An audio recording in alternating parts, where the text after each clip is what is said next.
नमस्कार, झूले सलाम सभी को। आप लोगों के साथ फिर जुड़कर बहुत खुशी हो रही है।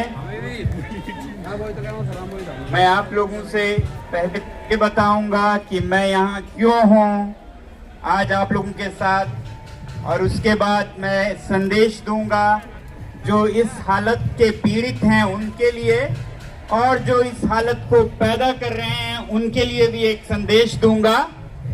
और उससे पहले मैं एक जोर का, पूरे जोर से आप लोगों से नारा चाहूंगा, भारत माता की, पूरे जोर से भारत माता की, भारत माता की। बहुत अच्छा, बहुत अच्छा, बहुत अच्छा। तो आप लोगों ने सुना होगा, मैंने जिनीवा से, जहां से मैं कल रात को आया था, पहुंचा दिल्ली में, और अभी यहाँ हूँ आप लोगों के साथ। मैंने संदेश दिया था कि अगर सरकार की तरफ से कोई जिम्मेदारी या हरकत नहीं होती है शिक्षा में जवाबदेही की, कि जैसा यहाँ मांग की जा रही है शिक्षा मंत्री से, उस पर कोई कार्यवाही नहीं होती है जवाबदेही की, और दूसरी तरफ शिक्षा के साथ साथ पर्यावरण का, लद्दाख के बारे में जो डायलॉग चल रहे हैं उसमें भी कोई जवाबदेही या हरकत नहीं होती, तो मजबूर होकर खुशी से नहीं, मजबूर होकर हमें लोकतंत्र में एक ही रास्ता बचता है, वो है शांतिपूर्ण प्रतिरोध करने का। वो हम करेंगे। तो आज मैं मजबूर होकर यहाँ बैठ रहा हूँ, खुशी से नहीं मगर मजबूर होकर, पूरे तन मन धन की शक्ति से आप लोगों के साथ इन दोनों मुद्दों के समर्थन में अनशन पे बैठ रहा हूँ। धन्यवाद। बहुत लोग मुझसे पूछते हैं, आप तो लद्दाख में एक आंदोलन कर रहे थे पर्यावरण और संस्कृति के संरक्षण, लोकतंत्र की बहाली के लिए, आप ये सीजेपी के साथ, कॉकरोच जनता पार्टी के साथ क्यों जुड़े हैं? असल में बात बताऊं तो शिक्षा, जो कि यहाँ मुद्दा है जेपी का, ये मुद्दा मेरे दिल के करीब पिछले 40 सालों से रहा है। जब से मैं खुद एक विद्यार्थी रहा हूं, तब से मेरा जीवन शिक्षा पर ही काम करते गुजरा है। हालांकि मैंने इंजीनियरिंग की थी, मैंने कभी इंजीनियरिंग का जॉब नहीं लिया या कोई सिविल सर्विसेज नहीं दिया, क्योंकि मुझे लगा कि सारे मसलों की कुंजी यानी कि चाबी शिक्षा में है, उसी को हल करना होगा, उसी का दरवाजा खोलना होगा। तो लद्दाख के पर्यावरण से भी पहले शिक्षा पर मैं काम करता आया हूं, और जब कुछ युवकों ने, युवा ने ये आवाज उठाई कि शिक्षा में समस्या है और उसके लिए हम आवाज उठा रहे हैं, तो मैं कैसे खामोश रह सकता था? आप सोच सकते हैं। अगर 40 सालों से इसी पे लगा हूं तो ये बिल्कुल प्राकृतिक था, नॉर्मल था, नेचुरल था कि मैं इसका समर्थन दूं, जैसे भी हो सकता है उस तरह से समर्थन दूं। तो इसलिए आज मैं यहां पर हूं। साथ ही साथ शिक्षा के द्वारा एक तो हम व्यक्तिगत बच्चों को, जो कि बड़े होते हैं, नागरिक बनते हैं, उनका जीवन बनाएं, मगर फिर पर्यावरण के साथ देश का दूरगामी एक दिशा दें। उसके लिए मैं जुड़ा रहा, शिक्षा के द्वारा पर्यावरण के क्षेत्र में पहुंचा, और पिछले 6 सालों में लद्दाख में, जो कि हिमालय में है, जिस हिमालय का पानी लगभग 2 करोड़ लोग पीते हैं, 2 बिलियन लोग पीते हैं, जो कि इस पृथ्वी की आबादी का 1/4 है।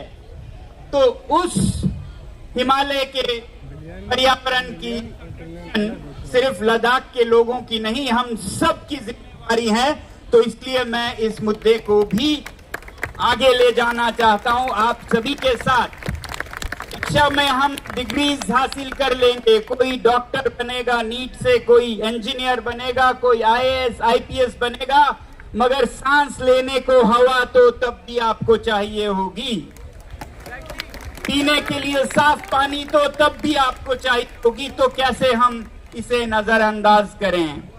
जब इन दोनों मुद्दों पर कोई जवाब नहीं आया तो मुझे मजबूर होकर आज यहाँ बैठना पड़ रहा है। मगर खुशी से, मजबूर होने का मतलब ये नहीं है कि मैं दुख से बैठ रहा हूँ।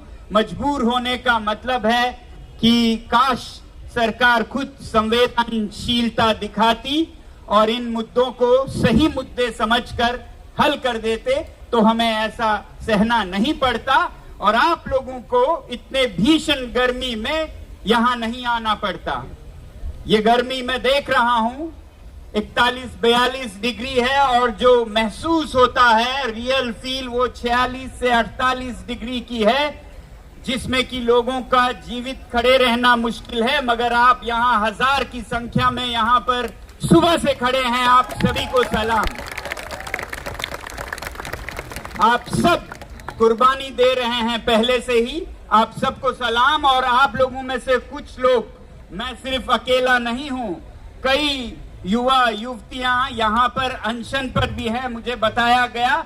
वो जहां भी हैं मेरा सलाम, आप उनको भी सलाम करने जरूर जाइएगा जो यहाँ अनशन पर है। और मैं आपसे भी कहूंगा सभी से कि इसे एक सामुदायिक अनशन बनाएं, जिसमें लंबे समय के लिए ना बैठें, लंबे समय के लिए ना बैठें, एक दिन के लिए तो लगभग सब बैठें। एक दिन के लिए जब आप यहाँ आते हैं, हो सके तो, जरूरी नहीं है, हो सके तो आप उस दिन का अनशन रखें। आप उस दिन के लिए अपना संवेदना जताइए, सॉलिडारिटी जताइए उन बच्चों के साथ जिनके साथ अन्याय हुआ, जिनकी जानें गई, या जो यहाँ पर पिछले 10 दिनों से इतने गर्मी में, इतने मुश्किल हालात में खड़े हैं, जो सारे भारत के युवकों को, युवतियों को पुकार रहे हैं।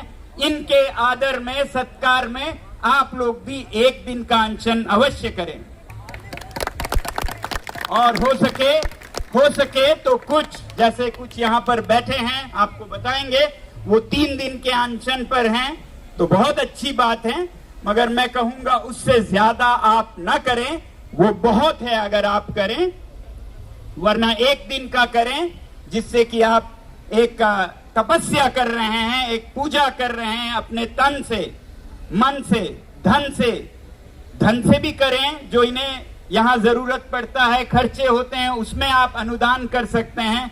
मन से करें, तन से करें, ऐसे एक दिन का अनशन करके इस तरह आप सब समर्थन करें। मैं तो यहाँ रहूंगा जब तक ये 2 मुद्दों पर हल निकले, कि शिक्षा में जवाबदेही ली जाए शिक्षा मंत्री जी से, और लद्दाख में पर्यावरण के और संस्कृति के रखरखाव का जो वादा किया था उसे निभाया जाए। इन मुद्दों पर पूरा देश इकट्ठा होकर शिक्षा और पर्यावरण को हम बहुत ही महत्वपूर्ण मुद्दे समझें। अब मैं कुछ बातें, कुछ संदेश देना चाहता हूं। शिक्षा में किसी भी सरकार का, अगर वो सच्चे देश का हित चाहते हैं, अगर वो सच्चे देश को, भारत को सारे जहां से अच्छा बनाना चाहते हैं, तो वो बिना शिक्षा के हो ही नहीं सकता। तो इसलिए शिक्षा की तरफ जो सरकार, जो देश ध्यान न दे, वो अपनी खाई खुद खोद रहा है।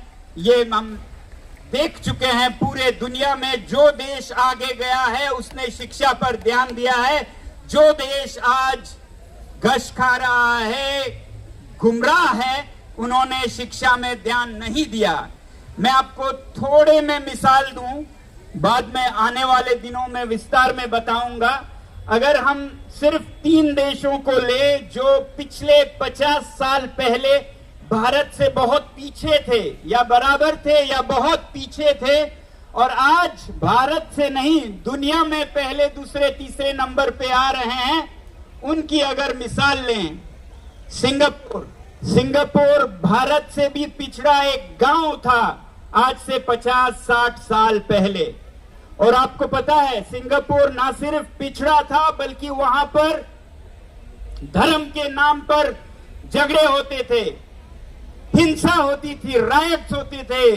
1960 के दशक में बहुत हिंसा हुए क्योंकि वहां पर 3 जातियां हैं, 3।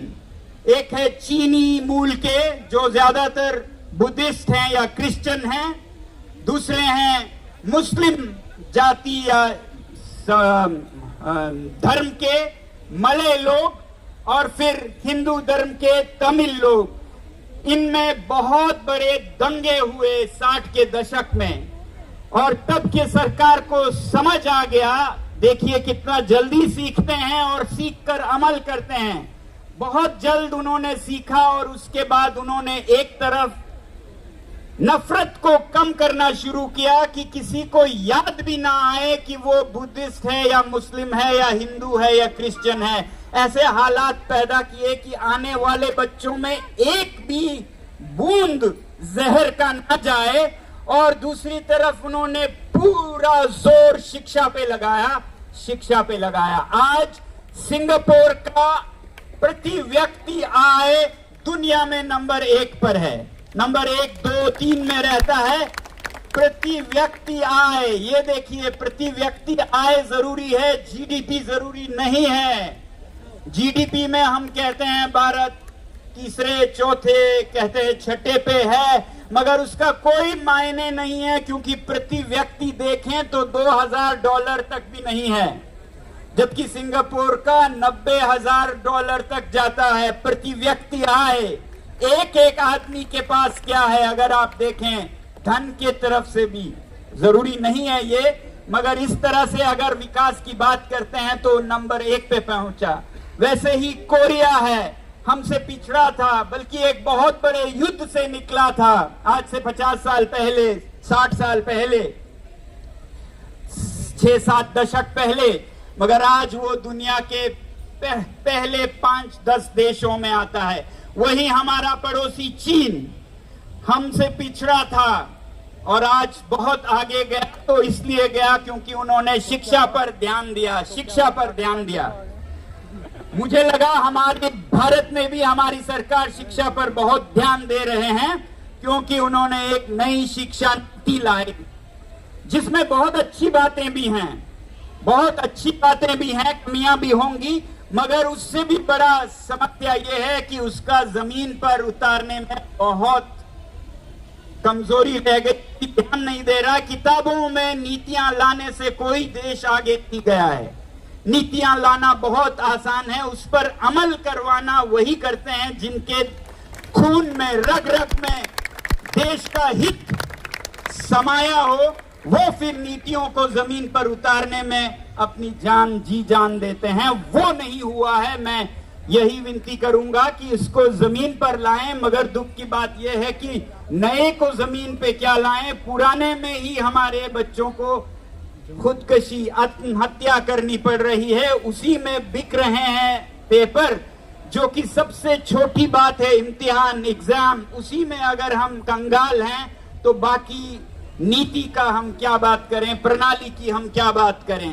तो ये तो है शिक्षा और उसका महत्व। अगर देश को विकसित होना है 2047 में तो ऐसा करना ही होगा, नहीं तो 200 साल बाद भी हम दुनिया के सबसे पिछड़े देशों में और नीचे गिरकर रह जाएंगे।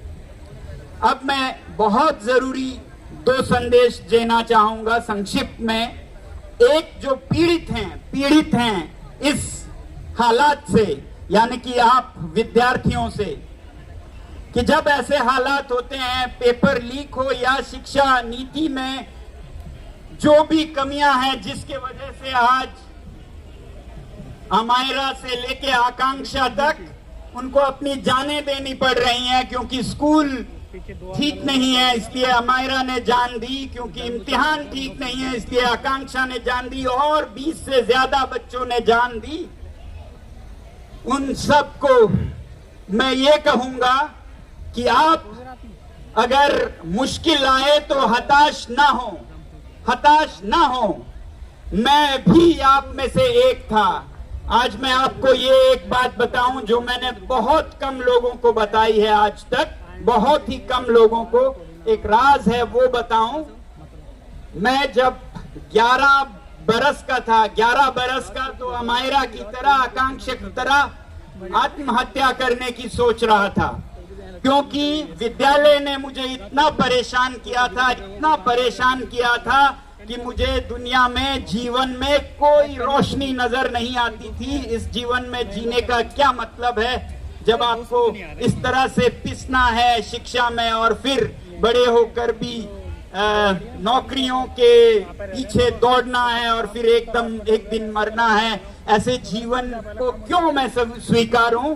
मैं खुद इनके श्रेणी में था, मगर फिर मुझे तब एक समझ आई जो मैं चाहूंगा आप सब में आए। जब भी आप हताश हो तो इस बात पर ध्यान दें कि एक है आप अपनी जान दें, एक बात है आप अपनी जान दें की तरह, ये भी एक अभिव्यक्ति है, मगर दूसरा तरीका हो सकता है आप अपनी जिंदगी दें।